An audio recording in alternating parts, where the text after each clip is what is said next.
So today we're going to be talking about thesis statements and paper organization, two components that I think are often overlooked as far as we think we already know how to do them.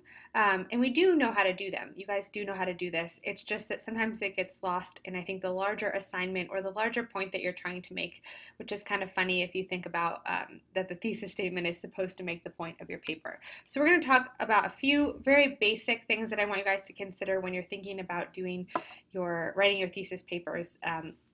As far as where they appear in your paper, how you might craft them, and also some good writing strategies. So first, a thesis statement has to be strong. It makes some sort of stand. And so this means that you're not just writing a thesis statement that's general, you're actually weaving your opinion into it. You're taking a stance on an issue. You're saying whether something is good or bad, effective or ineffective, helpful or unhelpful, taking a blatant stand, or making a novel new argument that hasn't been made before. Perhaps you're connecting two things that haven't been connected before. So a general thesis statement that you might be tempted to write is consumption causes waste to accumulate.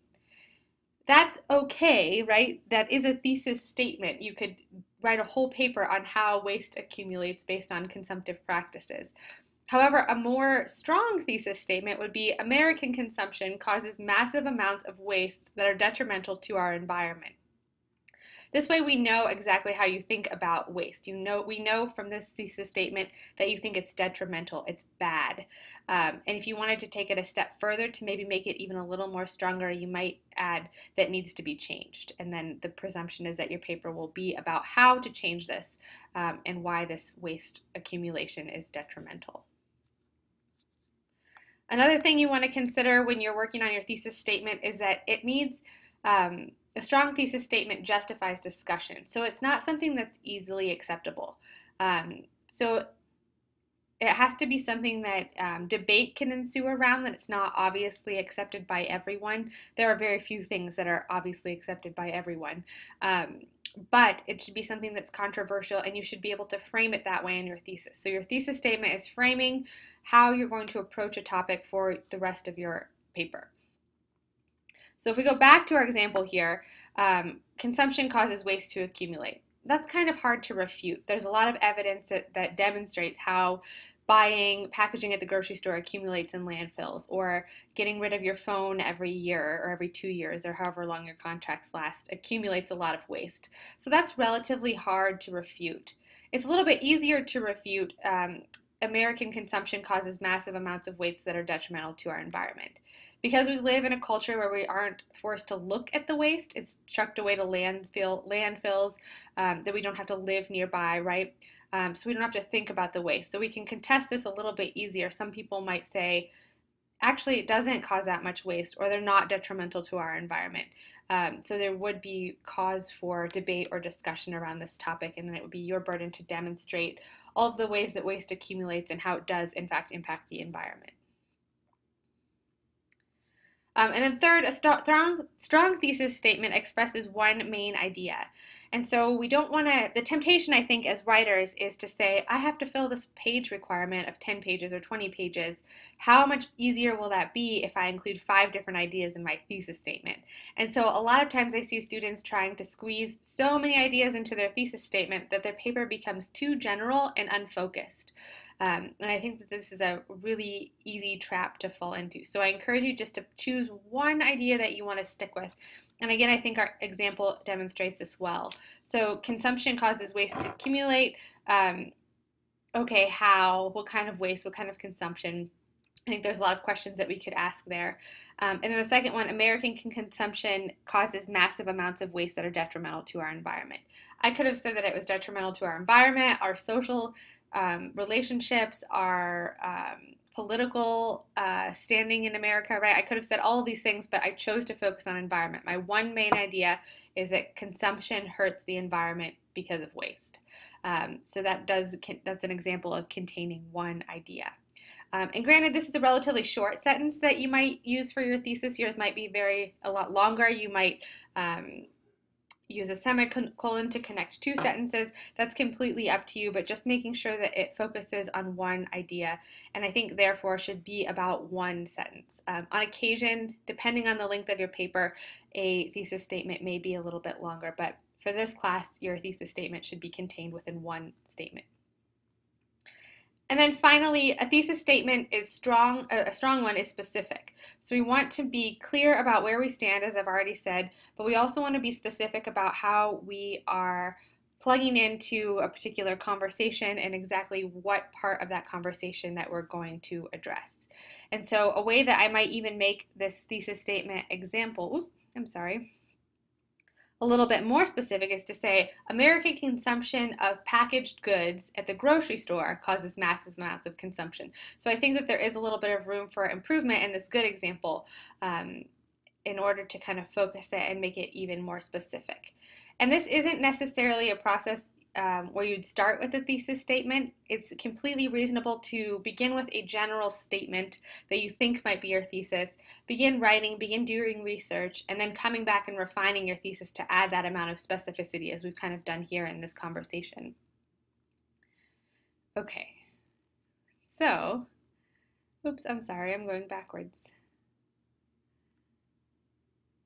Okay, so a few things to think about. So I think oftentimes in the quarter system, and especially in a class as short as this online class, I think we've been taught to just do minor editing.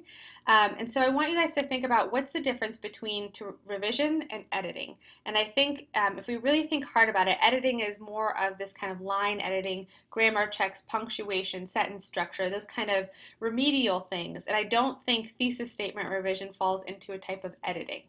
I think it's more of a revising process, and I would characterize revising as moving things around, reorganizing, reimagining your ideas, and I think that's what it means to revise a thesis statement. So very rarely do we come up with a great thesis statement at first thought. It's something that we have to continually go back and work on and revise as we do our research and we begin writing. And this is writing as a process of knowing what we want to say. So as we write, we learn about what we want to say. And so going back and continually checking your thesis. Is this summing up what my main argument is? Does everything I'm writing about have to do with this? Is it all connected? So some strategies for writing a strong thesis statement. There are 3 suggestions I have that you might ask yourself. You might ask yourself these questions every time you write a paragraph or thesis statement or a paper in general. And the first is to make sure that your thesis statement answers the questions that you're asking or have been asked. Even if it has 2 parts, you should be able to contain the answer within one, or the argument within one statement.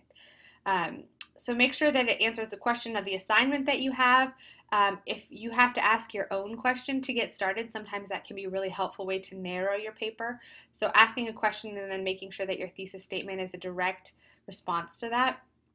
And then second, making sure that every paragraph you write is directly connected to your thesis statement.